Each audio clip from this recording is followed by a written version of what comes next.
आप सभी का स्टडी गोपीएस पे स्वागत है। आशा करते हैं आप लोग अच्छे तरीके से पढ़ाई कर रहे होंगे। आप सभी को गणतंत्र दिवस की हार्दिक शुभकामनाएं एवं ढेर सारी बधाइयाँ। इससे पहले अगर आपने फर्स्ट और सेकंड लेक्चर नहीं देखा है सिलेक्शन सीरीज का, तो जा करके देखिए, प्लेलिस्ट हमने बना दिया है। देखिए, जो सिलेक्शन सीरीज की ये क्लासेज हैं, इसमें यूपीपीएससी का जो लेटेस्ट ट्रेंड और पैटर्न चल रहा है, आपका कथन निष्कर्ष, कथन कारण, मिलान करने वाले क्वेश्चन आते हैं, उसी के आधार पर ये क्लासेज बनाई गई हैं। देखिए, जो भी आपके लेक्चर प्रोवाइड करवाए जा रहे हैं, ये आपके यूपीपीएससी आरओ प्री एग्जाम और मेंस एग्जाम दोनों के लिए इम्पोर्टेंट है, क्योंकि पूरा का पूरा सिलेबस इसमें कंप्लीट किया जा रहा है।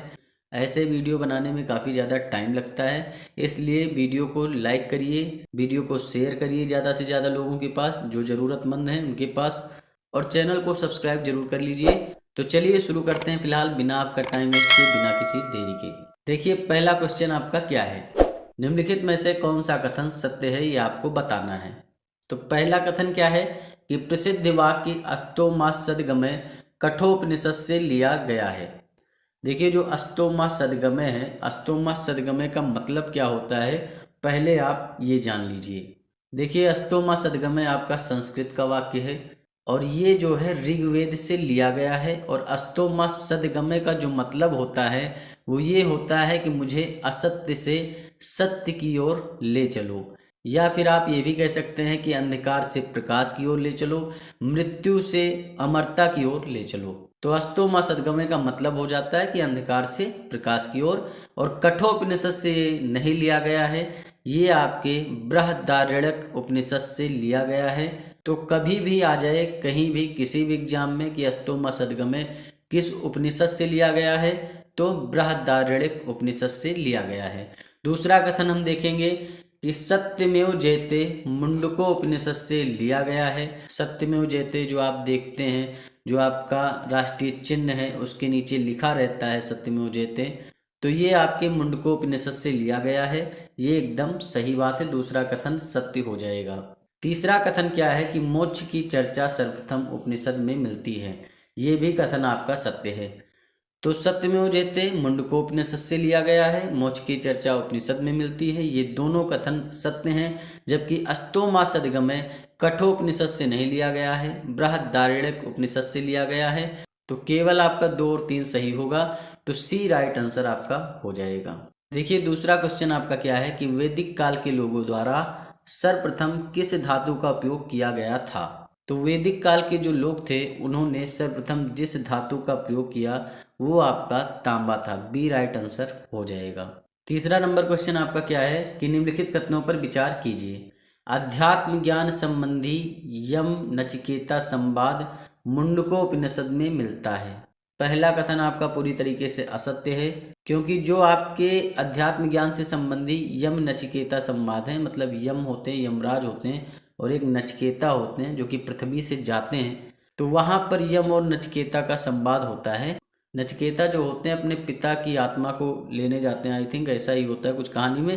फिलहाल जब ये जाते हैं यमराज के पास, तो यमराज और नचिकेता के बीच में जो संवाद होता है उसकी चर्चा कहाँ की गई है, जो कि अध्यात्म ज्ञान से संबंधित है। तो इसकी चर्चा आपके मुंडकोपनिषद में नहीं की गई है, ये आपके कठोपनिषद में की गई है। मुंडकोपनिषद की जो मैंने बात की थी, तो सत्यमेव जयते जो है वो मुंडकोपनिषद से लिया गया है, जबकि अध्यात्म ज्ञान संबंधी यम नचिकेता संवाद जो है वो आपके कठोपनिषद में किया जाता है। तो पहला कथन पूरी तरीके से असत्य हो जाएगा। दूसरे कथन की बात करते हैं कि कठोपनिषद में यज्ञ को ऐसी नौका कहा गया है जिस पर भरोसा नहीं किया जा सकता। देखिए, मैंने ऋग्वेदिक काल जो पढ़ाया है ऑलरेडी, आपका पिछली वीडियो जाकर के देखिए, उसमें मैंने बताया था कि जो ऋग्वेदिक काल था उसमें ज़्यादातर महत्ता जो होती थी वो आपके यज्ञ और कर्मकांड की होती थी। लेकिन जैसे जैसे उपनिषद काल आता चला गया ना, वहाँ पर कर्मकांड और यज्ञ की प्रधानता खत्म हो गई। खत्म क्या हो गई? कम हो गई। प्रधानता आपके तप और ज्ञान की हो गई। मतलब उपनिषद काल में जो प्रधानता थी वो तप और ज्ञान की प्रधानता थी, ना कि कर्मकांड की। तो कठोपनिषद में यज्ञ को ऐसी नौका कहा गया जिस पर भरोसा नहीं किया जा सकता, ये कथन भी आपका पूरी तरीके से असत्य हो जाएगा, क्योंकि यज्ञ को एक ऐसी नौका कहा गया है जिस पर भरोसा नहीं किया जा सकता। ये आपके मुंडको उपनिषद में कहा गया है। तो इन्होंने क्या किया है, जो इसमें होना था उसे इसमें डाल दिया और जो इसमें होना था उसे इसमें डाल दिया। मतलब अध्यात्म ज्ञान संबंधी जब नचिकेता संवाद कठोपनिषद में था, और जो आपका ये था कि यज्ञ को ऐसी नौका कहा गया जिस पर भरोसा नहीं किया जा सकता, वो आपके मुंडको उपनिषद में था। फिलहाल दोनों कथन यहाँ पर असत्य हैं, तो हम डी के साथ जाएंगे। डी आपका राइट आंसर हो जाएगा। देखिए 4th नंबर क्वेश्चन आपका क्या है कि निम्नलिखित में से सत्य कथन है। पहला कथन क्या है कि सूदखोरी एवं महाजनी का सर्वप्रथम उल्लेख शतपथ ब्राह्मण में मिलता है। एकदम सही बात है। प्रथम कथन आपका पूरी तरीके से सत्य है। जो सूदखोरी का मामला होता है, जो रिश्वत होती है, उसे सूदखोरी कहा जाता था। महाजनी मतलब जो महाजन लोग होते थे वो क्या करते थे, गरीबों पर अत्याचार करते थे, उनसे लगान वसूलते थे, उल्टा सीधा उन्हें दास बना के रखते थे। तो वो एक महाजनी की प्रथा होती थी। तो सूदखोरी और महाजनी का जो सबसे पहला उल्लेख मिलता है वो आपके शतपथ ब्राह्मण में मिलता है। शतपथ ब्राह्मण आपको पता होगा यजुर्वेद से संबंधित ग्रंथ है। मैंने पहले ही बता दिया था, यजुर्वेद का जो ब्राह्मण ग्रंथ है वो आपका शतपथ ब्राह्मण है। वहीं ऋग्वेद का जो ब्राह्मण ग्रंथ है वो ऐत्रेय ब्राह्मण ग्रंथ है, संखायन या कौतिकी भी है। देखिए जब आप सीरियल से क्लासेस लेंगे तो आपको भी समझ में आएगा, क्योंकि कहीं ना कहीं क्वेश्चन आपके थोड़े बहुत रिपीट होते रहते हैं, चीज़ें आपको मिलती रहती हैं। तो जब आप पहले लेक्चर सुने रहेंगे जो आपके ऑलरेडी आ चुके हैं, तो ये चीज़ें और भी ज़्यादा समझ में आएंगी, क्योंकि हिस्ट्री एक तरीके की कहानी है और कुछ भी नहीं है। अगर आपको कहानी सुनना पसंद है तो हिस्ट्री आराम से आपको समझ में आ जानी है। सिर्फ आप रट्टा मार करके अधिकारी बनना चाहते हैं तो नहीं बन सकते हैं। बिना समझे हुए अच्छे तरीके से पढ़ाई नहीं की जा सकती। तो पहला कथन क्या है कि आपका सूदखोरी और महाजनी का सर्वप्रथम उल्लेख शतपथ ब्राह्मण में मिलता है। ये एकदम सत्य कथन है, पहला कथन सत्य हो जाएगा। दूसरा कथन है कि चांदी का सर्वप्रथम उल्लेख ऋग्वेद में मिलता है। ऋग्वेद में चांदी का उल्लेख नहीं मिलता है। चांदी का सर्वप्रथम उल्लेख जो मिलता है वो आपके अथर्ववेद में मिलता है। तो ये कथन आपका असत्य हो जाएगा। तीसरा कथन आपका क्या है कि निष्काम कर्म सिद्धांत का प्रथम प्रतिपादन ईशोपनिषद में किया गया है। ये आपका सही है। निष्काम कर्म सिद्धांत मतलब क्या होता है, बिना किसी कामना के कर्म का जो सिद्धांत होता है, तो ये होता है निष्काम कर्म सिद्धांत। तो निष्काम कर्म का जो प्रतिपादन है वो ईशोपनिषद में किया गया है। तो 1 और 3 फिलहाल आपका राइट आंसर हो जाएगा। बी के साथ हम जाएंगे। देखिए 5 नंबर क्वेश्चन आपका क्या है, निम्नलिखित कथनों पर विचार कीजिए। पहला कथन क्या है कि विदत में स्त्री एवं पुरुष दोनों सम्मिलित होते थे। दूसरा कथन है विदत सबसे प्राचीन संस्था थी। देखिए ऋग्वैदिक काल वाला लेक्चर देखेंगे, सारी चीज़ें आपको क्लियर हो जाती है। अभी ये क्वेश्चन आप आराम से लगा सकते थे। विदत जो आपका संस्था है वो आपका ऋग्वैदिक काल की एक संस्था है। ऋग्वैदिक काल में 4 संस्थाएं थी। सबसे पहले आपकी सभा, समिति, विदत और गण, ये 4 प्रशासनिक संस्थाएं हुआ करती थी। सभा में श्रेष्ठ जन होते थे। समिति में आम जन प्रतिनिधि होते थे जो कि राजा का चुनाव करते थे। वहीं समिति का जो प्रधान होता था उसे ईशान या पति कहा जाता था। विदत जो थी वो सबसे प्राचीन संस्था मानी जाती है। साथ में ऋग्वेद में सबसे ज़्यादा बार किसी संस्था का उल्लेख है तो आपके विदत का है। 122 बार इसका उल्लेख किया गया है। वहीं अगर पूछ ले कि किस नदी का सबसे ज़्यादा बार उल्लेख है ऋग्वेद में, तो आपकी सिंधु नदी का उल्लेख सर्वाधिक बार हुआ है। और जो विदत होता था उसमें होता क्या था कि स्त्री और पुरुष दोनों सम्मिलित होते थे। पहला कथन आपका पूरी तरीके से सत्य है। इसमें स्त्री पुरुष दोनों सम्मिलित होते थे। नववधुओं का स्वागत होता था। नववधु मतलब जो नवविवाहित जोड़े होते थे उनका स्वागत होता था।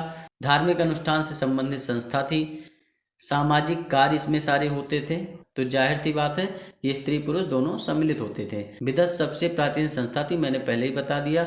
दूसरा कथन भी सत्य है। 1 और 2 सही हो जाएगा। सी राइट आंसर हो जाएगा। 6 नंबर क्वेश्चन देखेंगे कि शतपथ ब्राह्मण के संदर्भ में निम्नलिखित कथनों पर विचार कीजिए। पहला कथन क्या है कि यह शुक्ल यजुर्वेद के दोनों शाखाओं काड़ व मध्यांजनी से संबंधित है।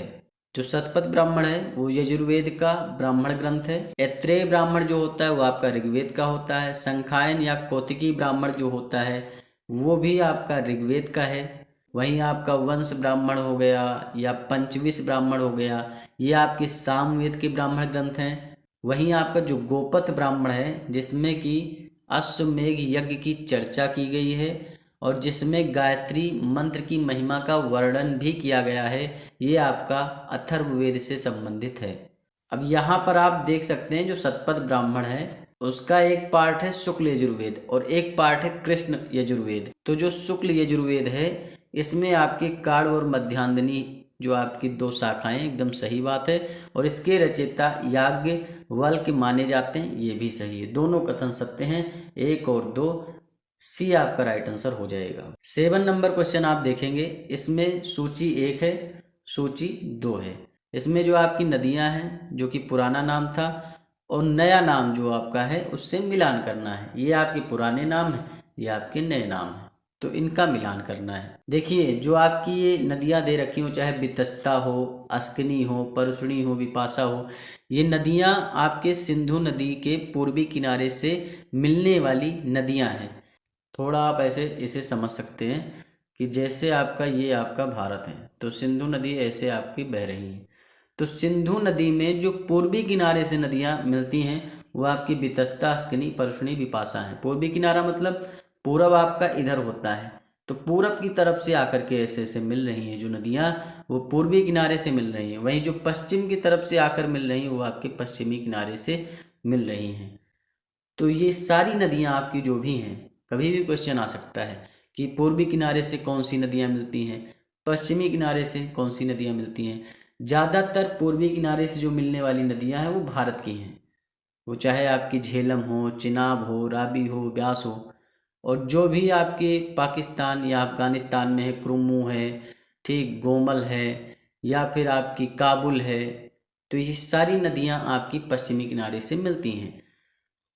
तो सूची 1 में जो दे रखा है, सूची 2 में दे रखा है, पुराने नाम और नए नाम का आपको मिलान करना है। देखिए जो वितस्ता है, वितस्ता आपका झेलम अब हो गया नाम, पहले वितस्ता था। अस्किनी चिनाब हो गया है, परसुणी रावी हो गया है, विपाशा का नाम व्यास हो गया है। एकदम सही, 1 2 3 4 आपका राइट आंसर हो जाएगा, ए आपका सही हो जाएगा। पूर्वी किनारे वाली बात ध्यान रखना क्योंकि क्वेश्चन अब अच्छे लेवल के बनने वाले हैं। यूपीपीएससी बढ़िया लेवल के क्वेश्चन बनाएगा। अब 8 नंबर आपको क्वेश्चन देखना है, कथन कारण का क्वेश्चन है आपका। कथन क्या है कि ऋग्वेदिक आर्य पुनर्जन्म को मानते थे। दूसरा कारण क्या है, इस काल में देव पूजा के साथ पितृ पूजा का भी उल्लेख मिलता है। देखिए जो आपके ऋग्वेदिक आर्य थे वो पुनर्जन्म को मानते थे, उनका मानना था कि हाँ भाई पुनर्जन्म होता है। तो पहला कथन जो आपका है वो एकदम सही है। वहीं कारण क्या है, इस काल में देव पूजा के साथ पितृ पूजा का भी उल्लेख मिलता है, ये भी बात सही है। देव पूजा का उल्लेख भी मिलता है, पितृ पूजा का उल्लेख भी मिलता है, तो कारण भी सही हो जाएगा। वहीं मातृ पूजा का उल्लेख कहाँ मिलता है, सिंधु घाटी सभ्यता में, तो ये चीज़ भी ध्यान रखना। लेकिन कथन का कारण से कोई रिलेशन नहीं है, क्योंकि ये देव पूजा और पितृ पूजा करते थे इसलिए पुनर्जन्म को मानते थे, ऐसा नहीं है। तो कथन कारण दोनों सही हैं, लेकिन आर ए का सही स्पष्टीकरण नहीं हो सकता, बी राइट आंसर हो जाएगा। देखिए 9 नंबर क्वेश्चन आपका क्या है कि निम्नलिखित कथनों पर विचार कीजिए। ऋग्वेद की सबसे महत्वपूर्ण नदी सिंधु नदी है, मैंने अभी बताया। जो सबसे महत्वपूर्ण नदी है वो आपकी सिंधु नदी है। सबसे ज़्यादा बार जिस संस्था का उल्लेख हुआ है वो आपकी विदत है और सबसे प्राचीन संस्था है वो। गोमती गोमल पश्चिमी किनारे में सिंधु की सहायक नदी थी। जो गोमती है, गोमल इसका पूर्व नाम था। वहीं क्रुमु जो पूर्व नाम था इसका कुरुम था। कुभा का काबुल था। स्वास्तु का स्वात था। ये सारी नदियाँ क्रुमु, गोमती, कुभा, स्वास्तु ये पश्चिमी किनारे से मिलती थी, पश्चिमी किनारे से आकर के।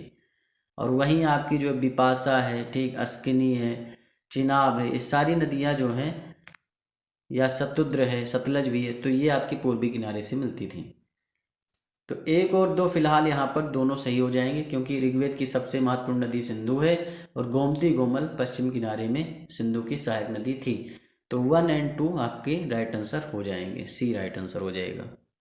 देखिए आप सभी को मैं बता दूं, जो ये क्लासेज चल रही हैं आपकी, जो लेक्चर आपके लिए जा रहे हैं ना, तो पूरा वीडियो आप देखेंगे अच्छे से। जो चीज़ें नहीं आती हैं नोट्स बनाएंगे, क्योंकि ऐसा नहीं जो पीपीटी में दे रखा है वही है।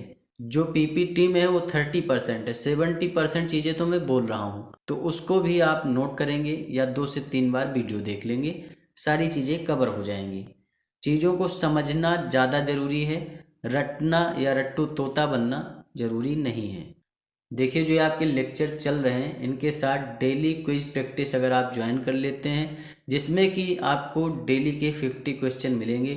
20 क्वेश्चन आपको मॉर्निंग में हिंदी के मिलेंगे, 10 क्वेश्चन करंट अफेयर के आपके दोपहर में मिलेंगे, 20 क्वेश्चन आपके जीके जीएस के जो कि मिक्स होंगे, उसमें history, geography, polity, economy, science सब रहेगा। वो 20 क्वेश्चन आपको इवनिंग में मिलेंगे। देखिए, वैसे भी आप लोग लंच करते हैं, ब्रेकफास्ट करते हैं, डिनर करते हैं, तो क्वेश्चन का भी लंच, ब्रेकफास्ट और डिनर करेंगे जब, तो ये मान के चलिए औरों से कहीं आगे निकल जाएंगे। देखिए, यूपीपीएससी आरओ के लिए जो आपका डेली क्विज प्रैक्टिस ग्रुप बनाया गया है, इसकी वैलिडिटी जो होगी आपके प्री एग्जाम होने तक होगी। वो एग्ज़ाम आपका अप्रैल में करवाएं, मई में करवाएं, जून में करवाएं। देखिए, क्विज ग्रुप ज्वाइन करने से फ़ायदा आपका ये रहेगा कि जो आप अपना टाइम वेस्ट करते हैं वो आप टाइम वेस्ट नहीं करेंगे। मजाक मजाक में ही सही, जब आप क्लिक करेंगे तो चीज़ें आपके दिमाग में क्लिक होंगी कि यार ये क्वेश्चन मैंने गलत कर दिया। मतलब अपने आप को चेक करने का भी तरीका ये रहेगा कि डेली आप 50 क्वेश्चन लगा करके अपने आप को चेक भी कर रहे हैं कि भाई कितने हम पानी में हैं। ग्रुप ज्वाइनिंग चार्ज 199 रुपीज़ रखा गया है। गणतंत्र दिवस के अवसर पे आपको 20% डिस्काउंट देकर 149 रुपीज़ में आप ग्रुप को ज्वाइन कर सकते हैं। जो भी एस्पिरेंट ग्रुप ज्वाइन करना चाहते हैं वो हमारे इस व्हाट्सएप नंबर पे मैसेज कर सकते हैं। तो चलिए देखते हैं 10 नंबर क्वेश्चन। देखिए, 10 नंबर क्वेश्चन आपका क्या है कि 6ठी शताब्दी ईसा पूर्व में 16 महाजनपदों के अस्तित्व का उल्लेख प्राप्त होता है। तो कहाँ से प्राप्त होता है? अगुंतर निकाय से प्राप्त होता है कि भगवती सूत्र से, मतलब एक से, दो से, या दोनों से, या दोनों से नहीं। देखिए, जो 6ठी शताब्दी ईसा पूर्व की बात हो रही है, ईसा पूर्व आप ऐसे समझ सकते हैं कि भाई ईसा मसीह का जन्म होता है, उसके पहले का जो टाइम पीरियड था उससे ईसा पूर्व में रखा जाता है। जैसे 100 ईसा पूर्व लिखा हुआ है तो 100 ईसा पूर्व का मतलब ये हुआ कि ईसा मसीह के जन्म के 100 साल पहले। 200 ईसा पूर्व लिखा हुआ है तो आपका 200 साल पहले। 300 ईसा पूर्व लिखा हुआ है तो मतलब उतना ही पीछे आप चले जाएंगे। तो इसमें कहा गया कि जो 6ठी शताब्दी ईसा पूर्व था उसमें 16 महाजनपद प्राप्त हुए हैं। 16 महाजनपद आप स्टेट समझ सकते हैं आज के, जैसे मध्य प्रदेश हो गया, उत्तर प्रदेश हो गया, तो उस समय महाजनपद होते थे। मगध है, ठीक, अवंती है, असमक है, तो ये सारे जो है आपके महाजनपद होते थे। टोटल 16 महाजनपद थे। तो इनका जो वर्णन मिला है वो किस ग्रंथ में मिला है, ये क्वेश्चन की डिमांड है। तो भाई अगुंतर निकाय में भी मिला है, भगवती सूत्र में भी मिला है। अगुंतर निकाय बौद्धों का ग्रंथ है, वहीं भगवती सूत्र आपके जैनियों का ग्रंथ है। जो आपका सबसे ज़्यादा शक्तिशाली महाजनपद था इन 16 महाजनपदों में, वो मगध था। इस चीज़ को भी आप अच्छे से ध्यान रखेंगे। तो फिलहाल आपका यहाँ पर दोनों आपके सही हो जाएंगे, अगुंतर निकाय, भगवती सूत्र। तो 1 और 2 आपके दोनों सही हैं, तो सी राइट आंसर हो जाएगा। 11 नंबर क्वेश्चन आप देखेंगे, नीचे 2 वक्तव्य दिए गए हैं, एक कथन ए है, दूसरा कारण आर है। कथन क्या है कि 16 महाजनपदों में असमक महाजनपद एकमात्र ऐसा महाजनपद था जो दक्षिण भारत में गोदावरी नदी के तट पर स्थित था। पहला कथन पूरी तरीके से सत्य है, क्योंकि जो 16 महाजनपद आपके थे उसमें आपका मगध भी था, वज्जी था, मल्ल था, सूरसेन था, कुरु था, वत्स था, अंग था, ठीक, ये सारे आपके महाजनपद थे। जो तो इसमें जो आपका एक असमक नाम का महाजनपद था वो आपके नर्मदा और गोदावरी नदियों के मध्य में स्थित था, जो कि दक्षिण भारत का महाजनपद कहा जा सकता है। जो असमक आपका महाजनपद था वो गोदावरी और नर्मदा नदी के मध्य था। कारण क्या है कि 6ठी शताब्दी ईसा पूर्व में अर्थात गौतम बुद्ध के समय 10 गणतंत्र भी स्थापित थे। कारण भी आपका सही है कि जो आपके गौतम बुद्ध थे उनके समय पर 10 महाजनपद थे, लेकिन धीरे धीरे बढ़ करके ये 16 महाजनपद हो जाते हैं। देखिए, गणतंत्र की बात आती है तो सबसे पहला जो गणतंत्र था वो वैशाली था। इस चीज़ को भी आप ध्यान रखेंगे। अब यहाँ पर देखिए, दोनों कथन आपके सत्य हैं। भाई जो असमक है वो भी महाजनपद था दक्षिण भारत का, और जो बुद्ध का टाइम पीरियड था उस समय 10 ही आपके गणतंत्र थे, ये भी सही है। लेकिन इन दोनों का रिलेशन कोई नहीं बन रहा है, तो कथन कारण दोनों सही हैं, लेकिन आर ए का सही स्पष्टीकरण नहीं है, बी राइट आंसर हो जाएगा। देखिए 12 नंबर क्वेश्चन आपका क्या है कि यह 8 गणतांत्रिक कुलों का संघ था जो उत्तर बिहार में गंगा के उत्तर में अवस्थित था तथा जिसकी राजधानी वैशाली थी। इसमें आज के बिहार राज्य के दरभंगा, मधुबनी व मुजफ्फरपुर जिले सम्मिलित थे। उपयुक्त वर्णित महाजनपद कौन सा है, ये आपको बताना है। तो देखिए जो वज्जी था, वज्जी की राजधानी आपकी वैशाली थी। बी राइट आंसर हो जाएगा। कभी कभी मिथिला भी अगर दे देता है आपको राजधानी में तो उसे भी आप लगा देंगे, लेकिन जो आपकी मुख्य राजधानी थी वो वैशाली ही थी। और ये टोटल 8 गणतांत्रिक कुलों का संघ था। संघ समझ सकते हैं जैसे आपका क्या होता है कि जैसे भारत जो आपके 29 राज्य हैं सब मिलाकर कोई एक संघ बना हुआ है कि भारत, तो उसी तरीके से वज्जी भी था। वज्जी आपका 8 गणतांत्रिक कुलों का संघ था और ये उत्तर बिहार में गंगा के उत्तर में अवस्थित था। जो गंगा नदी है, जैसे आपकी गंगा नदी ऐसे बहती है तो इसके उत्तर में स्थित है, ठीक, ये आप समझ सकते हैं। और इसमें बिहार राज्य का जो आज का दरभंगा है या मधुबनी है या मुजफ्फरपुर है तो ये आते थे। तो वज्जी में आपका क्या आते थे, दरभंगा, मधुबनी, मुजफ्फरपुर। लेकिन अगर मगध की बात आ जाए तो मगध आज की डेट में जो आप देखते हैं पटना और गया, तो वो आपका मगध में आता है। जो मल्ल की राजधानी थी वो कुशीनारा या पावापुरी कह सकते हो। तो मल्ल गणराज्य की जो राजधानी थी, गणतंत्र की राजधानी थी, वो आपके कुशीनारा पावापुरी थी। वहीं जो सूरसेन है, सूरसेन की राजधानी क्या थी, ये जो आपको मैं बता रहा हूँ ये महाजनपद हैं। वज्जी भी महाजनपद है, मल्ल भी, सूरसेन भी, कुरु भी, वश भी, अंग भी, कौशल भी, काशी भी, अस्मक भी, ये सारे जो हैं आपके महाजनपद हैं। कुरु भी आपका महाजनपद है। तो मल्ल जो आपका है, मल्ल की राजधानी आपकी पावापुरी या कुशीनारा कह सकते हो। सूरसेन की जो थी वो मथुरा थी राजधानी। वहीं कुरु की राजधानी आपकी इंद्रप्रस्थ थी। अब कुरु और इंद्रप्रस्थ आपको याद करना है, तो भाई जो आपके कौरव थे वो इंद्रप्रस्थ में रहते थे। इस तरीके से आप याद कर सकते हैं।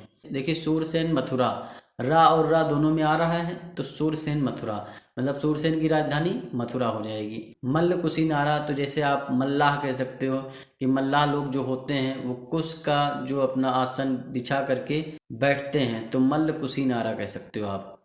13 नंबर क्वेश्चन आपका क्या है, इसकी राजधानी कौशाम्बी उत्तर प्रदेश थी। आधुनिक उत्तर प्रदेश के इलाहाबाद तथा मिर्जापुर जिले इस भाग पर बने हैं।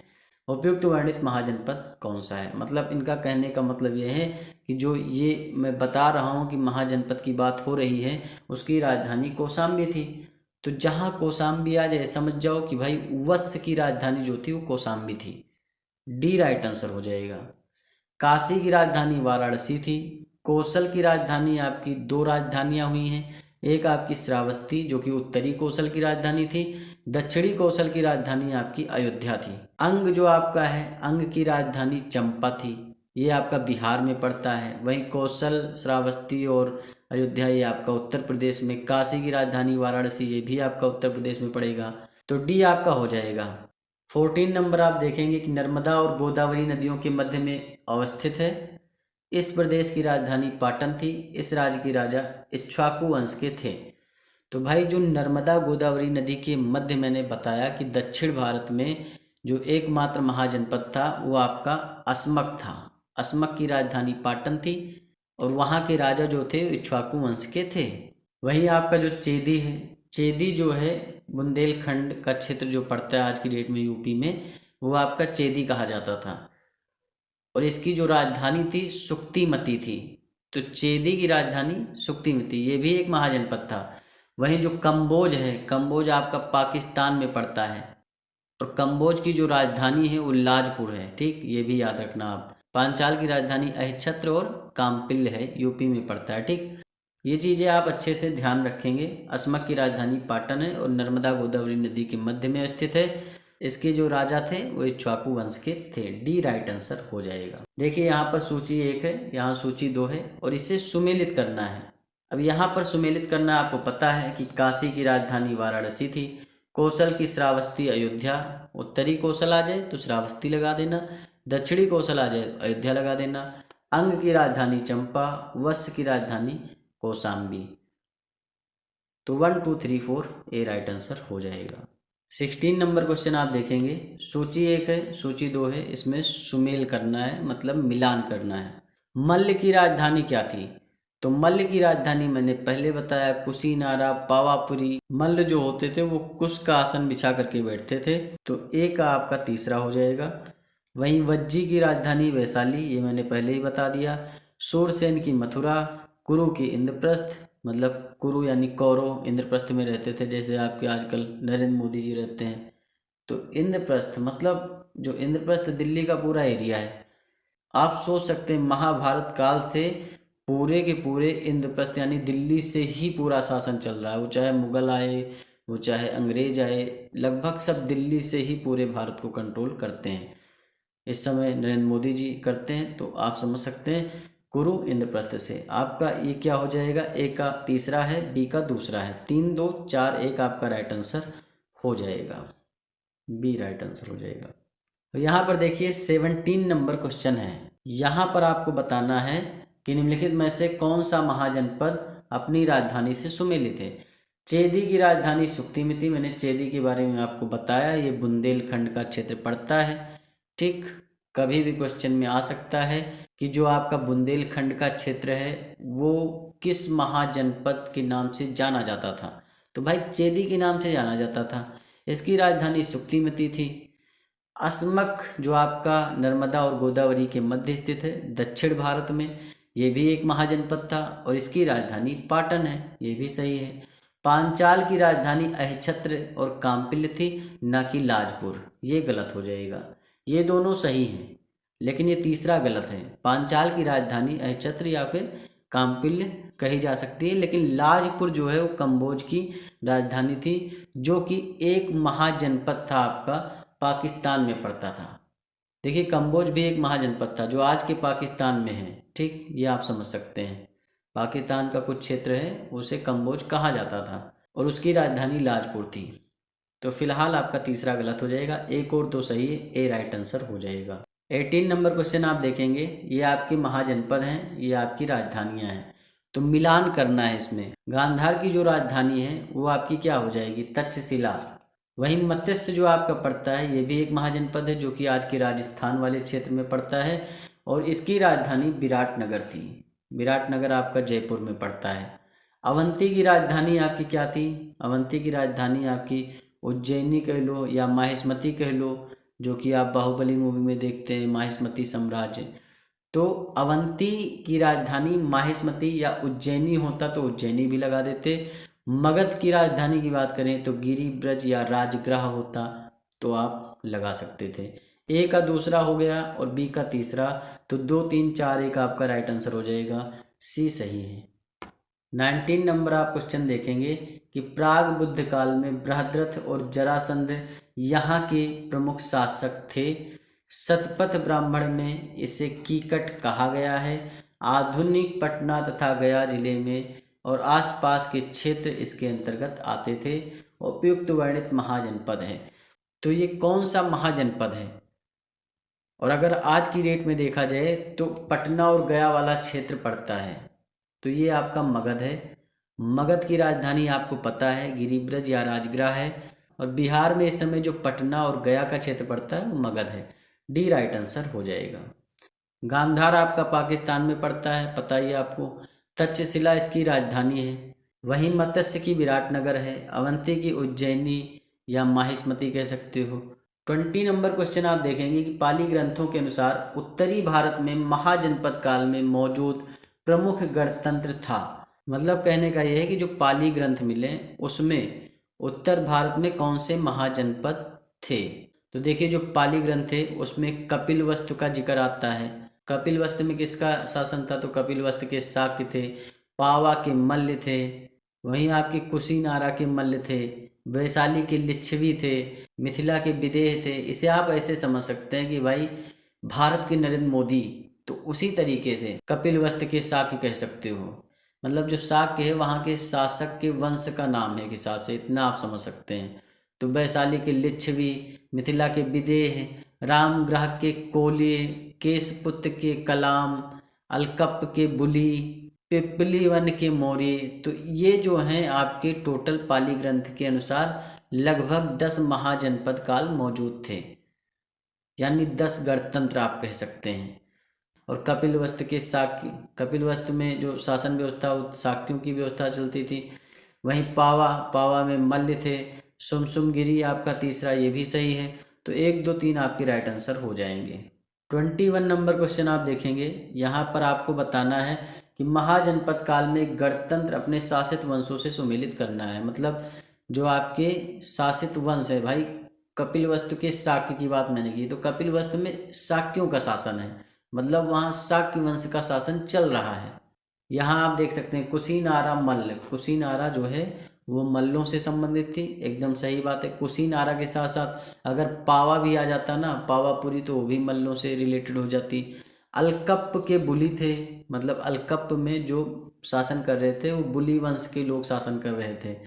पिपलीवन में मौर्य वंश के लोगों का शासन चल रहा था। तो एकदम सही बात है। तो 1, 2 एंड 3 आपका राइट आंसर हो जाएगा, डी सही है। देखिए 22 नंबर क्वेश्चन आपका क्या है, यहाँ पर सूची 1 दे रखा है और सूची 2 दे रखा है। सूची 1 में आपका गणतंत्र है, सूची 2 में आपका वंश दे रखा है। तो कौन सा वंश किस गणतंत्र से संबंधित था ये मिलान करना है। केशपुत्र आपका कलाम वंश से संबंधित था, मतलब कलाम वंश के जो लोग थे वो केशपुत्र पर शासन कर रहे थे।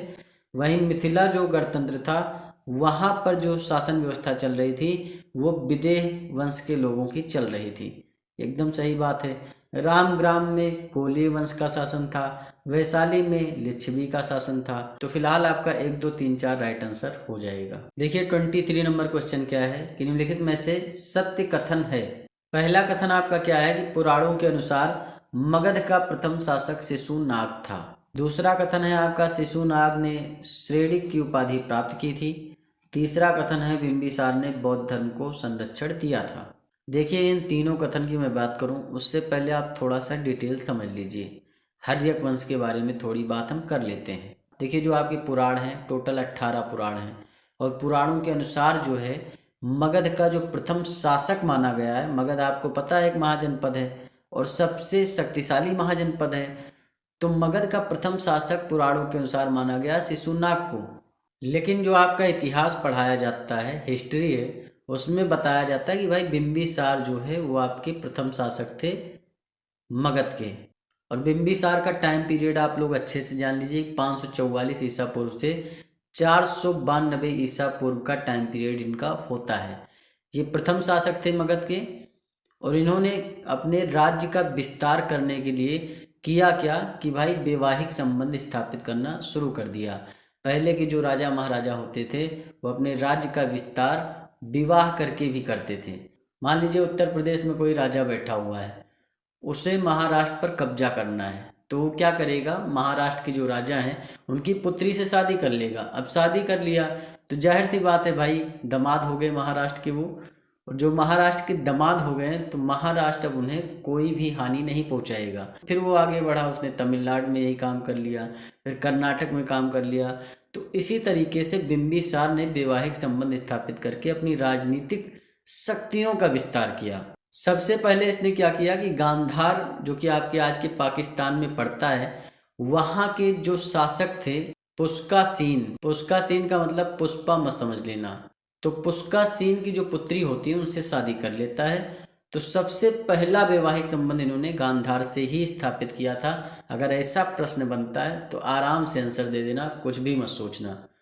उसके बाद इसने क्या किया कि अवंती जो आपके मालवा का क्षेत्र आज की डेट में पड़ता है, अवंती आपको पता है ये भी एक महाजनपद है, उज्जैनी और माहिष्मती इसकी राजधानी थी। तो अवंती के जो शासक थे चंड प्रद्योत थे, तो इनसे भी वैवाहिक संबंध स्थापित कर लेता है, इनकी पुत्री से भी शादी कर लेता है और इनका भी दामाद बन जाता है। साम्राज्य विस्तार के तहत जो है ये अंग महाजनपद के ऊपर आक्रमण कर देते हैं बिंबिसार, और वहाँ के जो शासक थे ब्रह्मदत्त उनको पराजित कर देते हैं और अंग को भी अपने उसमें मिला लेते हैं। तो एक हिसाब से इन्होंने गांधार जीता, अवंती जीता और अंग भी जीत लिया। बिंबिसार को जो उपाधियाँ दी जाती हैं इस चीज़ का ध्यान रखना, श्रेणिक कहा जाता है इन्हें, या फिर इन्हें क्षेत्रीय बिंबिसार की भी संज्ञा दी जाती है। बौद्ध धर्म को इन्होंने संरक्षण दिया था कि भाई बौद्ध धर्म को हम संरक्षण देते हैं, तुम्हें कोई हानि नहीं पहुंचा सकता। वहीं जो जैन धर्म वालों का मानना है कि इन्होंने जैन धर्म वालों को भी संरक्षण दिया, तो दोनों को दिया था। अगर आपके क्वेश्चन में आ जाए कि बिंबिसार ने बौद्ध धर्म को संरक्षण दिया, हाँ दिया। जैन धर्म को संरक्षण दिया, चलो उसे भी दिया, दोनों को दिया। बिंबिसार एक काम और करते हैं कि भाई इनके ससुर जो होते हैं चंड प्रद्योत अवंती के शासक जो होते हैं, इनको हो जाता है पीलिया, तो बिंबिसार केला भेजते हैं। फिलहाल केला नहीं भेजते हैं, एक वैद्य भेजते हैं, क्योंकि पीलिया जो होता है वो केला खाने से खत्म हो जाता है, तो ये वैद्य भेजते हैं, जीवक नाम का वैद्य। ये क्वेश्चन बन सकता है कि बिंबिसार ने किस शासक को अपना वैद्य भेजा था, राज्य वैद्य भेजा था कि जाओ उनका पीलिया ठीक कर दो। तो ये अवंती के शासक थे चंड प्रद्योत, जहां से इन्होंने वैवाहिक संबंध स्थापित किए थे, जिनकी पुत्री से इन्होंने शादी की थी। जीवक जो इनका राज्यवेद था वो इनकी सालवती गणिका का पुत्र था। अब बिंबिसार का टाइम पीरियड हम खत्म कर देंगे। 492 ईस्वी में इनकी मृत्यु हो जाती है, और मृत्यु ऐसे नहीं होती, इनके जो पुत्र होते हैं अजातशत्रु वो इनको मार देते हैं। कहते हैं भाई अब हमें भी थोड़ा राजपाट करने दो, पिताजी आप जाओ। इस तरीके का मामला होता है। अजातशत्रु इनको मार करके गद्दी पे बैठ जाते हैं। तो सारी चीज़ें आप समझ गए होंगे। अब हम आते हैं अपने क्वेश्चन पे। निम्नलिखित में से सत्य कथन है। पुराणों के अनुसार मगध का प्रथम शासक शिशुनाग था, मैंने बताया शिशुनाग ही था, तो पहला कथन आपका सत्य हो गया। दूसरा कथन क्या है कि शिशुनाग ने श्रेणी की उपाधि प्रदान की, मतलब प्राप्त की। नहीं भाई, श्रेणी की जो उपाधि प्राप्त की है वो आपके बिंबिसार ने प्राप्त की है, तो दूसरा कथन असत्य हो गया। बिंबिसार ने बौद्ध धर्म को संरक्षण दिया, हाँ दिया, तीसरा कथन सत्य हो गया। 1 और 3 राइट हो जाएगा, बस बी सही है। 24 नंबर क्वेश्चन आप देखेंगे कि 6ठी शताब्दी ईसा पूर्व में और उसके बाद उत्तर भारत में जिन राज्यों के मध्य राजनीतिक एकाधिकार के लिए संघर्ष चल रहा था, उनमें मगध था, अवंती था, वश था, कौशल प्रमुख थे। एकदम सही बात है। जो आपका जो 6ठी शताब्दी ईसा पूर्व था और उसके बाद था, उसमें इन्हीं राज्यों के मध्य जो है संघर्ष चलता है। मगध, अवंती, वश, कौशल। मगध की राजधानी राजगृह, अवंती की आपकी उज्जैनी या माहिष्मती कह सकते हो, वश की कौशाम्बी, कौशल की आपकी श्रावस्ती और अयोध्या। दूसरा कथन आपका क्या है कि प्राचीन मगध साम्राज्य में आधुनिक बिहार के दक्षिणी भाग में स्थित पटना तथा गया जिले के क्षेत्र हैं। एकदम सही बात है। पटना है, गया है, ये दोनों क्षेत्र आपके उस समय के मगध साम्राज्य में थे। मतलब दोनों का सम्मिलित रूप मगध कहा जाता था। आज की डेट में बट गए हैं, पटना हो गया, गया हो गया, फलाना ढिमकाना, लेकिन क्या है जब मगध था तो दोनों सम्मिलित थे। तो फिलहाल आपका 1 और 2 दोनों सही हैं, सी राइट आंसर हो जाएगा। 25 नंबर क्वेश्चन आपका क्या है कि निम्नलिखित में से कौन सा कथन सत्य है। पहला कथन क्या है कि अजातशत्रु को पुराणों में काकवर्ण कहा गया है। दूसरा कथन आपका क्या है कि अजातशत्रु के समय में दूसरी बौद्ध संगति का आयोजन हुआ था। दोनों कथन आपके असत्य हैं। क्यों? जो अजातशत्रु है उसे काकवर्ण नहीं कहा जाता है, काकवर्ण कहा जाता है आपके कालाशोक को। देखिए कालाशोक की हम बात करें उससे पहले हम शिशुनाग वंश की बात कर लेते हैं। देखिए जो आपका हर्यक वंश होता है, बिंबिसार स्टार्ट करते हैं, अजातशत्रु होते हैं, तो इसी हर्यक वंश के जो आखिरी शासक होते हैं वो नागदशक होते हैं। नागदशक की हत्या कौन करते हैं? शिशुनाग। अब शिशुनाग ने क्योंकि नागदशक की हत्या कर दी तो हर्यक वंश का काम हो गया तमाम, हर्यक वंश चला गया एकदम, कोई मतलब नहीं। अब आगे आ गए आपके शिशुनाग और इन्होंने कहा कि देखो क्योंकि मैंने ही नागदशक को मारा है तो मेरे नाम पे ही वंश चलेगा, जिसे कहा जाएगा शिशुनाग वंश। शिशुनाग के ही पुत्र थे आपके कालाशोक। कालाशोक को ही काकवर्ण कहा जाता है और कालाशोक के समय ही दूसरी बौद्ध संगति होती है जिसकी अध्यक्षता आपके सब्बा कामी करते हैं। और जो ये आपकी बौद्ध संगति हुई थी 383 ईसा पूर्व में हुई थी। अगर कल को क्वेश्चन ये दे दें कि भाई द्वितीय बौद्ध संगति किसके शासन काल में हुई और कालाशोक की जगह काकवर्ण दे दें तो कंफ्यूज नहीं होना है भाई, काकवर्ण कालाशोक को ही कहा जाता है। तो आप अच्छे से समझ गए होंगी सारी चीज़ें। अभी क्वेश्चन पे आते हैं। देखिए अजातशत्रु को पुराणों में काकवर्ण कहा गया, गलत बात है। काकवर्ण किसे कहा गया है? कालाशोक को कहा गया है। अजातशत्रु के समय दूसरी बौद्ध संगति का आयोजन हुआ, ये भी गलत है। दूसरी बौद्ध संगति 383 ईसा पूर्व आपके कालाशोक के समय में होती है, सब्बा कामी की अध्यक्षता में।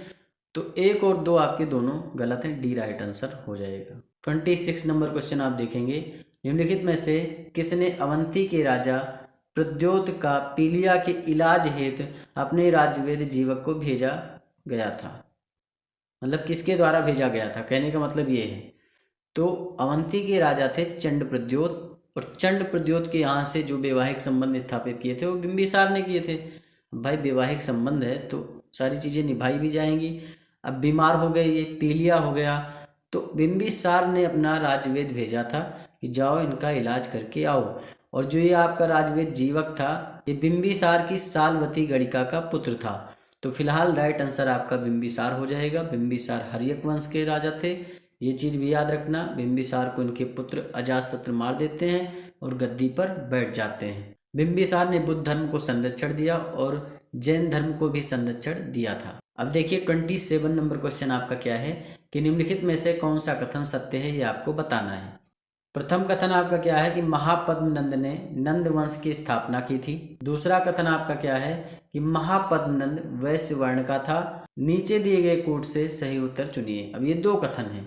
देखिए महापद्मनंद के बारे में हम बात करेंगे, लेकिन उससे पहले थोड़ी जानकारी आप जान लीजिए। देखिए जो आपका सबसे पहले शासन चालू होता है मगध पे वो हर्यक वंश से चालू होता है। भाई आपके बिंबिसार आते हैं, फिर आपके अजातशत्रु आते हैं, और हर्यक वंश का जो अंतिम शासक होता है वो नागदशक होता है। नागदशक की हत्या करके शिशुनाग जी गद्दी पर बैठ जाते हैं। अब शिशुनाग के बाद कालाशोक आते हैं, और इन्हीं के वंश का जो अंतिम शासक होता है महानंदिन। तो महानंदिन जो अंतिम शासक था उसकी दासी से एक पुत्र था जिसका नाम था महापद्मनंद। तो महापद्मनंद महानंदिन को मार देता है। मतलब शिशुनाग वंश के जो अंतिम शासक होते हैं महानंदिन, उनको महापद्मनंद मार देता है और खुद गद्दी पर बैठ जाता है। यहीं से नंद वंश की शुरुआत हो जाती है। महापद्मनंद को उग्रसेन की संज्ञा दी जाती है। महापद्मनंद को दूसरा परशुराम भी कहा जाता है, क्योंकि ऐसा माना जाता है इन्होंने क्षत्रियों का विनाश किया था। देखिए महापद्मनंद को शूद्र वर्ण का माना जाता है। इन्होंने पश्चिम में पंजाब तक अपने साम्राज्य का विस्तार किया था। पुराणों में इन्हें सर्व क्षत्रांतक कहा जाता है, मतलब सभी क्षत्रियों का नाश करने वाला, और एक राट भी कहा जाता है। क्वेश्चन में आ जाए भाई एक राट किसे कहा जाता है, तो महापद्मनंद को कहा जाता है। कलिंग में नहरों का निर्माण इन्होंने करवाया था, और ऐसा जो साक्ष्य मिलता है वो खारवेल के हाथी गुम्फा अभिलेख से मिलता है। और सबसे बड़ी बात, जो कलिंग प्रदेश था वहाँ से शीतलनाथ की मूर्ति उठा लाते हैं। मतलब जो आपके जैन धर्म के तीर्थकर थे शीतलनाथ, उनकी मूर्ति होती है कलिंग में, वहाँ से उठा करके लाते हैं और पाटलिपुत्र में स्थापित कर देते हैं। और ये साक्ष्य भी आपके खारवेल के हाथी गुम्फा अभिलेख से मिलता है। तो अच्छे से सारी चीज़ें आप समझ गए होंगे। क्वेश्चन पे चलते हैं। ये आप देख सकते हैं क्वेश्चन। पहला कथन है महापद्मनंद ने नंदवंश की स्थापना की थी। तो पहला कथन आपको अच्छे से क्लियर ही हो गया कि महापद्मनंद ने नंदवंश की स्थापना की। कैसे की? जो आपके शिशुनाग वंश के अंतिम शासक थे महानंदिन, उनकी हत्या कर देते हैं और गद्दी पर बैठ जाते हैं। तो आपका पहला कथन सत्य है। महापद्मनंद वैश्य वर्ण का नहीं था, ये शूद्र वर्ण का था। तो दूसरा कथन आपका गलत हो जाएगा। इन्हें दूसरा परशुराम भी कहा जाता है। सर्व क्षत्रांतक की संज्ञा इन्हें पुराणों में दी गई है। एक राट की भी संज्ञा इन्हें पुराणों में दी गई है। उग्रसेन भी कहा जाता है, ये भी ध्यान रखना। फिलहाल आपका जो राइट आंसर हो जाएगा केवल एक ए राइट आंसर हो जाएगा। 28 नंबर क्वेश्चन क्या है कि निम्नलिखित में से किसने नंद वंश की स्थापना की थी? तो आपके पांडु राष्ट्रपाल उग्रसेन महानंदिन। महानंदिन तो आपका शिशुनाग वंश का अंतिम शासक था। उग्रसेन की बात हो गई तो उग्रसेन किसे कहा जाता है? महापद्मनंद को। तो सी राइट आंसर हो जाएगा। डीपली चीज़ों को पढ़ेंगे तो ये चीज़ आप ध्यान रखेंगे कि भाई नाम एक नहीं होते, किसी शासक के कई नाम होते हैं, तो आपको एग्जामिनर फंसा सकता है। अब यहाँ उसने उग्रसेन दे दिया तो आपको पता ही नहीं कि महापद्मनंद को उग्रसेन कहा जाता है, तो कैसे आप लगाएंगे? नहीं लगा सकते हैं। इसीलिए कहता हूँ अच्छे से पढ़ाई करिए, सिलेक्शन आप लेंगे। 29 नंबर क्वेश्चन आपका क्या है? निम्नलिखित में से किस ग्रंथ को तमिल साहित्य का बाइबल अथवा पंचम वेद भी कहा जाता है? मतलब 5वां वेद कहा जाता है। 4 वेद आपको पता है भाई, ऋग्वेद, यजुर्वेद, सामवेद, अथर्ववेद। तो 5वां वेद किसे कहा जाता है?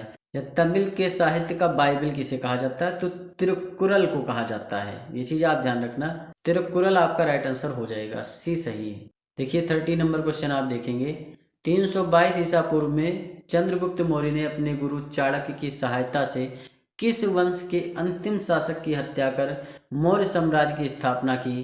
तो शिशुनाग वंश के जो अंतिम शासक थे, मैंने बताया भाई महानंदिन थे, उनकी हत्या कौन करता है? तो उनकी हत्या करते हैं आपके महापद्मनंद, वो मार करके गद्दी पर बैठ जाते हैं। हर्यक वंश के जो अंतिम शासक थे नागदशक थे, नागदशक को कौन मारता है? शिशुनाग मारते हैं, तो शिशुनाग गद्दी पर बैठ जाते हैं। कुषाण वंश आपका आएगा ही नहीं, काफ़ी आगे की बात है, तो नंद वंश आपका राइट आंसर हो जाएगा, डी सही है। देखिए 31 नंबर क्वेश्चन आपका क्या है, भारत पर प्रथम सफल विदेशी आक्रमण किसके द्वारा किया गया था? तो देखिए जो सबसे पहले भारत पर आक्रमण होना शुरू होते हैं वो ईरानियों के द्वारा सबसे पहला आक्रमण भारत पर किया जाता है। फिलहाल जो 2 आक्रमण होते हैं लगातार, वो दोनों आक्रमण असफल होते हैं। क्यों? क्योंकि जो सर्वप्रथम हकमनी वंश के संस्थापक थे साइरस, तो साइरस जो होते हैं वो भारत पर आक्रमण करते हैं, लगभग ये मान के चल सकते हैं 558 ईसा पूर्व की बात है ये। तो जब भारत पर आक्रमण ये करते हैं साइरस, तो उस समय ये असफल हो जाते हैं, मतलब यहाँ के राजाओं के द्वारा खदेड़ दिए जाते हैं कि चलो भाई कोई काम नहीं है तुम्हारा, तो साइरस की काफ़ी ज़्यादा बेइज्जती हो जाती है। फिर जो है इनके जो बेटे होते हैं कैम्बिसिस, कैम्बिसिस भी आक्रमण करते हैं भारत पर कि जी भाई चलो पिताजी नहीं कर पाए कुछ, तो हम ही कुछ कर लेते हैं। तो साइरस के बाद कैम्बिसिस भारत पर आक्रमण करते हैं, लेकिन इनकी भी दाल नहीं गलती है और ये भी असफल हो जाते हैं। और ये जो मैं आक्रमण की बात कर रहा हूँ ये ईरानी आक्रमण है, ये चीज़ आप ध्यान रखना, ये यूनानी आक्रमण नहीं है। फिर आपके डेरियस प्रथम आते हैं जो कि साइरस के पुत्र थे, कैम्बिसिस के बेटे थे। तो डेरियस प्रथम जो आते हैं तब ये सफल आक्रमण करते हैं, और डेरियस प्रथम के द्वारा, या दारा प्रथम कह लो, कहीं कहीं दारा प्रथम भी होगा, तो ये चीज़ आप ध्यान रखना, डेरियस प्रथम पहला आक्रमण करते हैं जो सफल आक्रमण होता है, कुछ क्षेत्र विजित कर लेते हैं। तो फिलहाल आपका सी राइट आंसर हो जाएगा। चलिए आगे चलते हैं। देखिए 32 नंबर क्वेश्चन आपका क्या है, सिकंदर ने 2 नगर बूफाफेला और निकाइया की स्थापना की। बूफाफेला था, क्या था बूफाफेला? तो बूफाफेला जो था वो सिकंदर का घोड़ा था, ठीक, सिकंदर का घोड़ा, बी राइट आंसर हो जाएगा। सिकंदर की तलवार से कोई मतलब नहीं, ऐसा कुछ नहीं कि उन्होंने कोई तलवार का नाम कुछ रखा था, कुछ भी नहीं। हाँ, सिकंदर का घोड़ा था एक बूफाफेला, उसके नाम पर इन्होंने एक नगर की स्थापना की थी। और निकाइया जो नगर की स्थापना की थी वो इन्होंने पोरस पर विजय प्राप्त करने के उपलक्ष्य में एक नगर की स्थापना की थी और उसमें उसका नाम निकाइया रखा था। सिकंदर का जन्म स्थान आपको पता है मैसेडोनिया है, वहीं सिकंदर के गुरु अरस्तु हैं। सिकंदर के पिता जो थे वो फिलिप थे, ये भी याद रखना। सिकंदर ने 322 ईसा पूर्व भारत पर आक्रमण किया था। राजा पोरस जो कि आपके उत्तर पश्चिम में पंजाब प्रांत में बैठे हुए थे, और राजा पोरस ने झेलम नदी के तट पर सिकंदर को रोका था, वहीं पर इनकी लड़ाई होती है। तो कहा भी जाता है बितस्ता या झेलम का युद्ध किनके मध्य हुआ? तो भाई राजा पोरस और सिकंदर के मध्य हुआ है। सिकंदर को अलेक्जेंडर मैसेडोनिया या अलेक्जेंडर तृतीय के नाम से जाना जाता है। सिकंदर ने राजा पोरस को हराया, तो उनका किसी ने साथ दिया, किसने साथ दिया? तो भाई शशिगुप्त नाम के जो जयचंद थे उन्होंने सिकंदर का साथ दिया था। वहीं आम्भी जो थे ये तक्षशिला के शासक थे, इन्होंने सिकंदर का साथ दिया, और संजय ने भी साथ दिया था। 33 नंबर आपका क्वेश्चन क्या है, निम्नलिखित में से कौन सा कथन सत्य है? प्रथम कथन क्या है, सिकंदर के आक्रमण के समय भारत में कोई भी एक केंद्रीय सत्ता नहीं थी। दूसरा कथन क्या है, सिकंदर के समय तक्षशिला का शासक शशिगुप्त था। देखिए जब ईरानी आक्रमण होते हैं उसके बाद यूनानी आक्रमण होता है, मैंने पहले बताया भाई 322 ईसा पूर्व में सिकंदर भारत पर आक्रमण करता है, वो भी जो आपका भारत का पश्चिमोत्तर प्रांत है, यानी वहाँ पर राजा पोरस थे। राजा पोरस और इनके बीच में लड़ाई होती है झेलम नदी के तट पर, इसीलिए बितस्ता या झेलम का युद्ध इसे कहा जाता है। और क्वेश्चन आता है कि बितस्ता या झेलम का युद्ध किन 2 राजाओं के मध्य लड़ा गया? तो भाई सिकंदर और पोरस के मध्य लड़ा गया। देखिए जो सिकंदर ने भारत पर आक्रमण किया ना, तो सभी शासक बटे हुए थे। कोई किसी के लिए लड़ रहा है, कोई किसी से लड़ रहा है, मतलब आपस में ही लड़ते रहते थे। तो कहने का मतलब यह है कि केंद्रीय सत्ता नहीं थी, सभी स्वतंत्र थे अपने हिसाब से। तो पहला कथन पूरी तरीके से सत्य है कि भाई सिकंदर ने जब आक्रमण किया तो भारत में कोई सत्ता नहीं थी। दूसरा कथन है सिकंदर के समय तक्षशिला का शासक शशिगुप्त नहीं था। उस समय जो तक्षशिला का शासक था, तक्षशिला जो कि आपकी गांधार की राजधानी हुआ करती थी, तो तक्षशिला का शासक आपका आम्भी था। तो ये दूसरा कथन आपका गलत हो जाएगा, केवल एक ए राइट आंसर हो जाएगा। 34 नंबर क्वेश्चन आप देखेंगे। इसकी रचना विशाख दत्त द्वारा की गई है। इसमें चाणक्य और चंद्रगुप्त मौर्य संबंधी ख्यात वृत्त के आधार पर कौटिल्य, चाणक्य या विष्णुगुप्त की राजनीतिक सफलताओं का अपूर्व विश्लेषण मिलता है। तो ये कौन सी रचना है भाई? विशाख दत्त का जहाँ नाम आ गया वहाँ आपको पूरा ये पढ़ने की जरूरत ही नहीं है। विशाख दत्त आया, मुद्रा राक्षस कर दिया आपने, क्योंकि आपको पता है कि अर्थशास्त्र कौटिल्य ने लिखा है, इंडिका आपके मेघास्तनीज ने लिखी है, तो मुद्रा राक्षस ही आपका राइट आंसर है, ए सही हो जाएगा। देखिए मुद्रा राक्षस में जो है बहुत सारी चीज़ें वैसे तो बताई गई हैं, लेकिन इसमें चंद्रगुप्त मौर्य को जो है नंदराज का पुत्र बताया गया है, माना गया है, और इन्हें कुलहीन कहा गया है।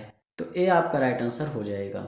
देखिए 35 नंबर क्वेश्चन आपका क्या है कि मौर्य साम्राज्य की प्रकृति थी। मतलब प्रथम आपका क्या है? साम्राज्यवादी, विकेंद्रीकृत प्रशासन, चक्रवर्ती की संकल्पना। तो इन तीनों में बताना है। देखिए जो मौर्य साम्राज्य की प्रकृति थी वो आपकी साम्राज्यवादी थी। भाई उस समय का सिस्टम ही यही था कि कोई राजा बनता, उसका एक ही काम था कि साम्राज्य का विस्तार करना। तो पहला तो आपका एकदम सही है। दूसरा क्या है? विकेंद्रीकृत प्रशासन नहीं था, एकदम गलत हो जाएगा। उस समय आपका केंद्रीकृत राज्य प्रशासन था, मतलब सारी जो पावर होती थी वो राजा के हाथ में होती थी, राजा ही सारे डिसीजन लेता था। देखिए जो विकेंद्रीकरण होता है शासन का और जो केंद्रीकरण होता है उसमें अंतर क्या होता है?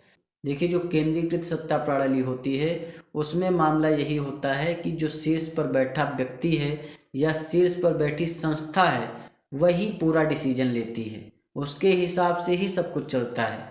वहीं अगर कोई चीज़ विकेंद्रीकृत है तो ये मान के चलिए उसमें सभी का कुछ ना कुछ मत होगा और सबके हिसाब से फैसले लिए जाएंगे। तो यहाँ पर आपका पहला सही है, दूसरा गलत हो जाएगा, क्योंकि यहाँ केंद्रीकृत शासन व्यवस्था थी। चंद्रगुप्त मौर्य सब कुछ अपने हिसाब से ही देखते थे और चक्रवर्ती की संकल्पना थी। एकदम सही बात है, 1-3 आपका सही हो जाएगा, बी राइट आंसर हो जाएगा। देखिए 36 नंबर आपका क्वेश्चन क्या है कि यूनानी लेखक निम्नलिखित में से किसको अमित्र चेटस या अमित्र घात कहते हैं? तो जो यूनानी लेखक थे वो आपके अमित्र चेटस या अमित्र घात बिंदुसार को कहते थे। बिंबिसार को मैंने पहले ही बताया श्रेणिक कहा जाता था, वहीं कालाशोक को आपके काकवर्ण कहा जाता था। तो बिंदुसार को फिलहाल अमित्र चेटस या अमित्र घात कहा जाता था। अमित्र चेटस या अमित्र घात का मतलब शत्रु नाशक होता है, मतलब शत्रुओं का नाश करने वाला। जैन साहित्य में इन्हें सिंहसेन और भद्रसार भी कहा जाता है। बिंदुसार ने एक काम किया था कि अपने बेटे अशोक को जो है इन्होंने तक्षशिला भेजा था कि जाओ वहाँ पर अमात्य लोगों ने क्या कर दिया है, विद्रोह कर दिया है, उसको शांत करो। तो फिलहाल यहाँ पर डी राइट आंसर हो जाएगा। बिंबिसार हर्यक वंश के हैं, कालाशोक आपके शिशुनाग वंश के, अजातशत्रु भी हर्यक वंश के। 37 नंबर क्वेश्चन यहाँ पर क्या है कि संगम काल कासु, कनम, पौन आदि शब्द प्रयुक्त हुए हैं। मतलब संगम काल में जो कासु शब्द प्रयुक्त हुआ है किसके लिए हुआ है, कनम शब्द किसके लिए प्रयुक्त हुआ है, पौन शब्द किसके लिए प्रयुक्त हुआ है? तो ये आपके सिक्कों के लिए प्रयुक्त हुआ है, सी राइट आंसर हो जाएगा। 38 नंबर क्वेश्चन देखिए, निम्नलिखित में से किसने सुदर्शन झील के तट पर विष्णु भगवान के मंदिर का निर्माण कराया था? पुष्यगुप्त, तुषास्प, पर्णदत्त, चक्रपालित। देखिए जो ये चारों लोग हैं ये सभी एक हिसाब से सुदर्शन झील से संबंधित हैं। जो गिरनार अभिलेख मिला है उसमें सबसे पहले पुष्यगुप्त का उल्लेख आता है और वहीं पता चलता है कि चंद्रगुप्त मौर्य ने अपने राज्यपाल, ये राज्यपाल थे आपके चंद्रगुप्त मौर्य के, इनसे कहते हैं भाई ऐसा करो एक झील बनवा दो, तो ये सुदर्शन झील बनवाते हैं। तो पुष्यगुप्त के द्वारा सुदर्शन झील बनवाई जाती है। वहीं जो आपके अशोक के महामात्य होते हैं तुषास्प, तो ये झील का पुनर्निर्माण करवाते हैं। मतलब थोड़ी बहुत कहीं कमी हो गई, टूट फाट गया, कहीं कुछ, कहीं ईंट इधर खिसक गई, कहीं कुछ हो गया, तो तुषास्प क्या होते हैं, झील का पुनर्निर्माण करवाते हैं। वहीं स्कंदगुप्त के शासनकाल में पर्णदत्त जो है इसका जीर्णोद्धार यानी पुनर्निर्माण करवाते हैं। फिर पर्णदत्त के जो पुत्र होते हैं चक्रपालित, तो जो इनके पुत्र होते हैं चक्रपालित, वो इसका पुनर्निर्माण करवाते हैं और साथ में विष्णु भगवान का मंदिर का निर्माण भी करते हैं। तो डी आपका राइट आंसर हो जाएगा। देखिए 39 नंबर क्वेश्चन आपका क्या है कि अशोक के शिलालेख और उसके विषय से सुमेलित करना है यहाँ पर आपको चीज़ों को। जो अशोक का पहला शिलालेख है उसमें पशु बलि की निंदा की गई है, एकदम सही बात है। जो पहला शिलालेख अशोक का मिला है उसमें पशु बलि की निंदा की गई है। वहीं जो शिलालेख आपका छठा मिला है उसमें सांप्रदायों के मध्य सहिष्णुता की बात की गई है। ये आपका गलत हो जाएगा, क्योंकि जो शिलालेख छठा मिला है उसमें आत्मनियंत्रण की बात की गई है, न कि संप्रदायों के मध्य सहिष्णुता की बात की गई है। तो आपका दूसरा कथन गलत हो जाएगा। शिलालेख जो 14 आपका मिला है उसमें धार्मिक जीवन जीने की प्रेरणा की बात की गई है, ये भी आपका सही है। तो 1 और 3 आपका सही हो जाएगा, बी राइट आंसर हो जाएगा। देखिए 40 नंबर क्वेश्चन आपका क्या है कि मौर्य काल में कर प्रणाली के संदर्भ में निम्नलिखित में से सुमेलित है। सेतु जो आपका कर होता था वो जल मार्ग से प्राप्त आय को कहते थे, ये आपका गलत हो जाएगा, क्योंकि जो सेतु कर होता था वो फल फूल और सब्जियों से प्राप्त आय को कहते थे। तो पहला आपका एकदम से गलत है। सेतु जो कर होता था ये जो आपके फल फूल बिके, सब्जियां बिकी, उनसे जो कर मिला उसका था। वहीं जो ब्रज होता था वो आपके जंगलों से प्राप्त आय को कहते थे, ये भी आपका गलत हो जाएगा। जो ब्रज आपका होता था वो पशुओं से प्राप्त आय को कहा जाता था।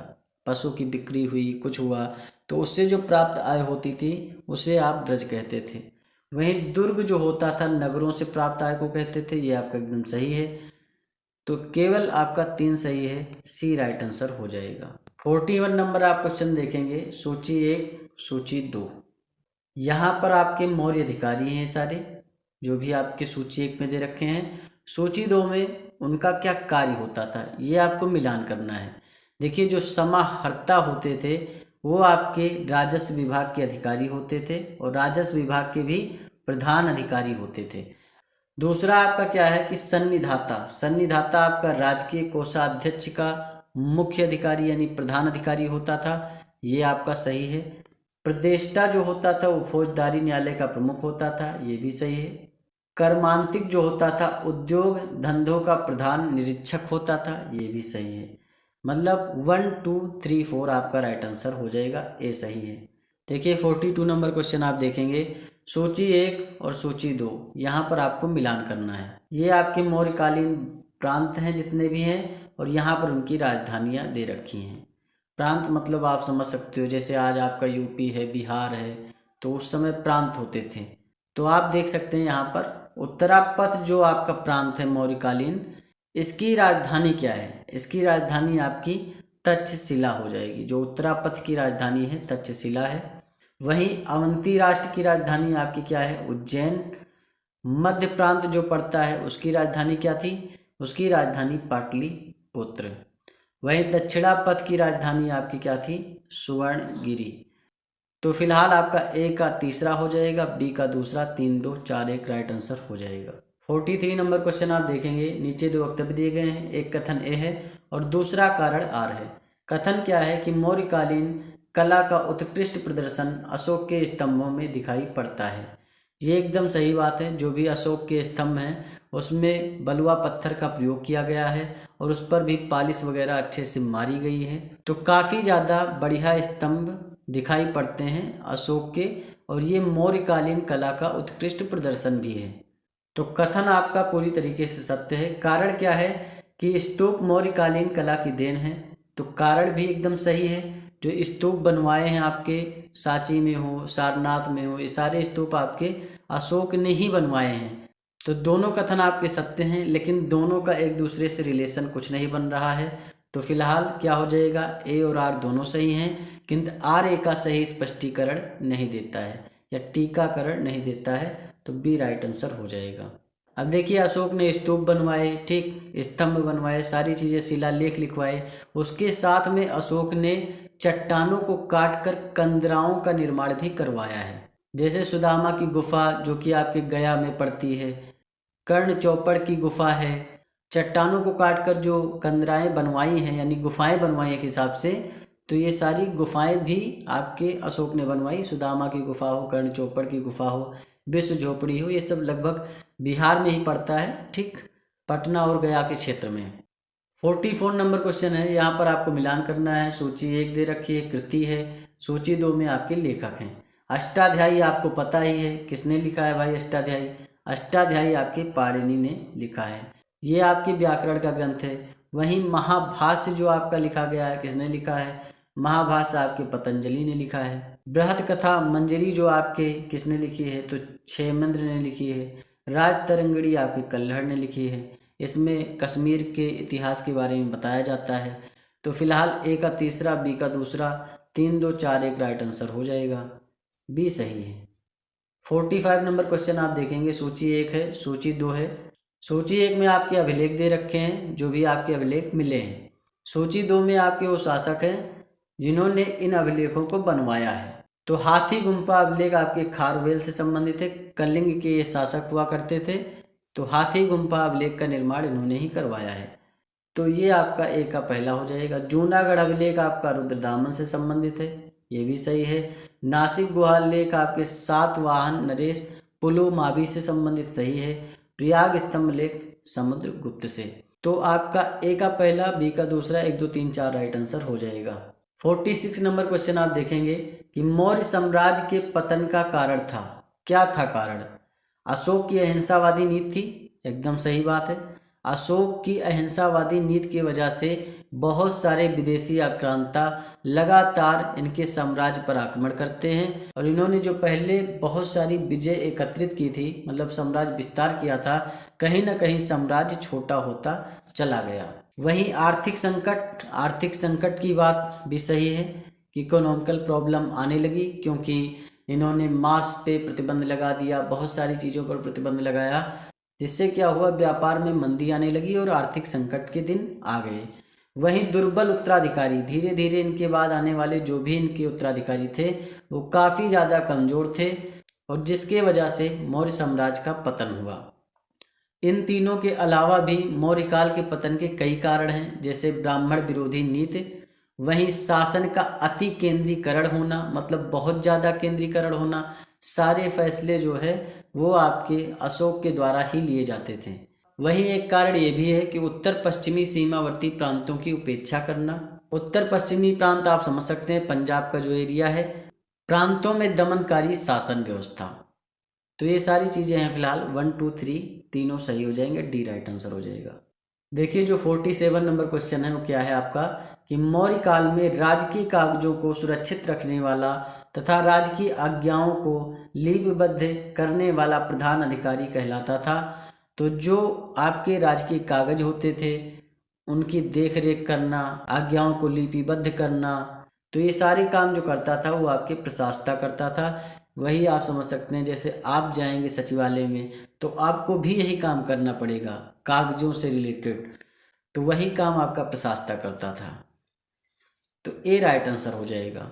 वहीं अगर मैं दोवारिक की बात करूं, जो ये दोवारिक होता था ये आपके राजमहलों की देख रेख करने वाला प्रधान अधिकारी होता था, कि राजमहल में कोई इधर उधर गड़बड़ी तो नहीं कर रहा, कुछ चोरी चपेट तो नहीं करना चाहता है, तो ये सारी देख रेख आपका दोवारिक करता था। वही जो आपका अंतवर्षिक होता था, सम्राट के अंगरक्षक जो होते थे उस सेना का प्रधान था, तो अंग से आप अंतर्वसिक समझ सकते हैं। वहीं जो आपका आठविक होता था, आठविक आप समझ सकते हो, आठवीं होता ही आपका वन है एक हिसाब से, तो आठविक आपका वन विभाग का प्रधान अधिकारी होता था, तो ए आपका राइट आंसर हो जाएगा। प्रशासता जो होता था वो राजकीय कागजों को सुरक्षित रखने वाला और राजकीय आज्ञाओं को लिपिबद्ध करने वाला प्रधान अधिकारी होता था। 48 नंबर क्वेश्चन आप देखेंगे, मौर्य काल में टकसाल विभाग के प्रमुख को क्या कहा जाता था? तो जो टकसाल विभाग का प्रमुख होता था उसे लक्षणाध्यक्ष कहा जाता था। वहीं जो अकरा अध्यक्ष होता था वो खानों का विभाग जो होता था उसका अध्यक्ष होता था। वहीं जो नवा अध्यक्ष होता था वो जहाज रानी का अध्यक्ष माना जाता था। वहीं रूपा अध्यक्ष जो होता था वो आपके सिक्कों का जो विभाग होता था उसका मेन हेड ऑफ डिपार्टमेंट माना जाता था। तो अकरा अध्यक्ष खानों का विभाग, नवा अध्यक्ष जो होता है वो आपका जहाज रानी का विभाग, रूपा अध्यक्ष आपका सिक्कों का विभाग होता था। देखिए 49 नंबर क्वेश्चन आपका क्या है। नीचे दो वक्तव्य दिए गए हैं, एक कथन ए है, दूसरा कारण आर है। कथन है कि अशोक पहले ब्राह्मण जैन धर्म का अनुयायी था। कारण है राज तरंगिणी के अनुसार वह शिव था। देखिए कथन जो है पूरी तरीके से गलत है, क्योंकि जो अशोक था वो ब्राह्मण धर्म का अनुयायी था सबसे पहले, ना कि जैन धर्म का। तो ये जैन आपका गलत हो जाएगा पूरी तरीके से। अगर जैन ना होता या ब्राह्मण होता तो कथन भी सही हो जाता, लेकिन चूंकि आपका जैन धर्म इसमें लिख दिया तो ये कथन गलत हो जाएगा। कारण में क्या दे रखा है, राज तरंगिणी के अनुसार वह शिव था। ये बात आपकी एकदम सही है। जो राज तरंगिणी आपकी कल्हड़ की है, जो कश्मीर के इतिहास पर फिलहाल लिखी गई, तो उसमें उल्लेख मिलता है कि अशोक जो था वो शिव था, क्योंकि ब्राह्मण धर्म में आपका वैष्णव भी होता है, शिव भी होता है, तो ये भगवान शिव के अनन्य भक्त थे। तो यहाँ पर आपका ए गलत है, आर सही है। तो ए असत्य हो जाएगा, आर सत्य है, डी राइट आंसर हो जाएगा। अब यहाँ संगम काल के ऊपर क्वेश्चन आंसर होंगे। देखिए 50 नंबर क्वेश्चन आपका क्या है कि दक्षिण भारत के तमिल संगमों के संदर्भ में निम्नलिखित कथनों पर विचार कीजिए। पहला कथन आपका क्या है कि संगम तमिल कवियों का एक सम्मेलन था। दूसरा कथन क्या है कि चेर शासकों द्वारा इन सम्मेलनों को शाही संरक्षण प्रदान किया गया था। उपयुक्त कथनों में से कौन सा सही है, ये आपको बताना है। देखिए दक्षिण भारत जो होता है वहाँ पर तमिल संगम चालू होता है 300 ईसा पूर्व से लेकर के 3 ईस्वी के बीच में, मतलब ईसा मसीह के जन्म के 300 साल पहले से चालू होता है ये संगम काल, और लगभग 3 ईस्वी तक ये चलता है, और इसी टाइम पीरियड को संगम काल कहा जाता है। देखिए संगम में होता क्या है, तो तमिल कवियों का सम्मेलन होता है। जो 8वीं सदी आती है उसमें जो है आपके 3 संगमों का वर्णन मिलता है, और इसमें बताया जाता है कि भाई जो ये संगमों को संरक्षण मिला है वो पांड्य राजाओं के द्वारा मिला है। तो यहाँ आप देख सकते हैं कि संगम तमिल कवियों का एक सम्मेलन था, एकदम सही बात है। लेकिन दूसरा कथन चेर शासकों द्वारा इन सम्मेलनों को शाही संरक्षण मिला, ये गलत बात है। 8वीं सदी में पांड्य राजाओं के द्वारा जो है शाही संरक्षण दिया जाता है, ना कि आपके चेर शासकों द्वारा। तो केवल एक सत्य है, तो ए आपका सही आंसर हो जाएगा, ए राइट आंसर हो जाएगा। तो यहीं पर ये लेक्चर कंप्लीट होता है। मन लगा के पढ़ाई करते रहिए, चैनल को सब्सक्राइब करिए, वीडियो को लाइक करिए, शेयर करिए। मिलते हैं नेक्स्ट वीडियो में। धन्यवाद, थैंक यू, शुक्रिया।